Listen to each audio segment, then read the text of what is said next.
Okay, colleagues, let's think now about what I think is surely the most important part of Beowulf's death, and the note on which the poem ends, namely that Beowulf's death is going to bring about war. Look at line 29:10 and following.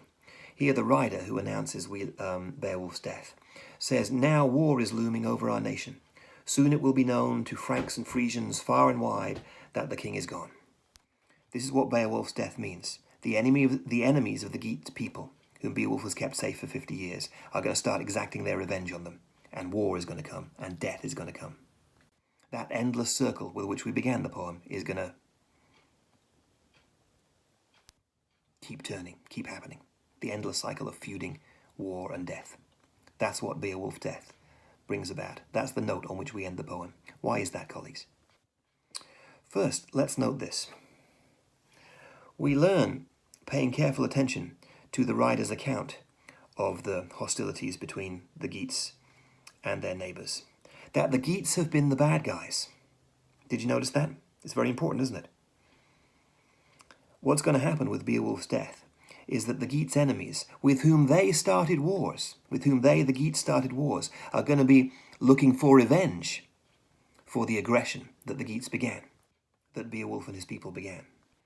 We hear this first about the Franks, the Frankish people, the Geats' neighbours in northern Germany and Scandinavia.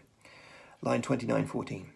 The rider says, "Hostility has been great among the Franks since Hygelac sailed forth at the head of a war fleet into Friesland. There the Hetwara harried and attacked and overwhelmed him with great odds. The leader in his war gear was laid low, fell among his followers. That lord did not favour his company with spoils." You see what's going on there? Hygelac, Beowulf's lord, the king of the Geats before Beowulf, whom Beowulf has always regarded as great and virtuous, is the bad guy, is the guy who starts the fight here. And the people, the Franks, with whom he started the fight, are going to want their revenge, now that Beowulf, the great heroic king, protector of the Geats, is dead. The poem ends on a note in which the Geats have only themselves to blame for the wars, the instability, the aggression, the death coming to them. Even the good king starts wars. And that at the end of the poem is what's going to come back and haunt and kill the Geat people. From line 29-22 onwards, there's quite a long section about the wars between the Geats and the Swedes. And the Swedish king is portrayed as a very brave defender of his people, of his family and his people, against the Geats themselves. So the poet really wants to emphasize that the Geats have only themselves to blame for what's coming to them at the end of the poem. More feuding, more war, more death. Why does he do this, colleagues? What's his point? What do you think? I would say this. He's trying to say something about human nature. The Geats, like the Danes. The song heard in Heorot, the song the Danes sing, is also about the Danes being the bad guys in the feuds. So Danish singers sing songs about Danes being bad guys. And the rider here tells a history about Geats being bad guys. What do we learn about this? Geats, Danes, human beings in general, have a hole in the middle of them. We are our own worst enemies.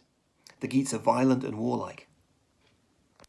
Much as the poem celebrates strength, bravery, virtue in a hero in battle like Beowulf, it also believes, it believes much more profoundly in something else, something better than that, doesn't it? It believes in peace, it believes in love even.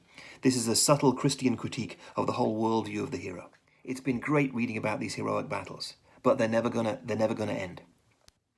It may seem strange to quote Mahatma Gandhi, but Mahatma Gandhi says an eye for an eye leaves the whole world blind. That's exactly what, over 1,000 years before, the Beowulf poet believes. And I think he believes it in a specifically Christian way. He's looking for something better than endless war. He's looking for charity.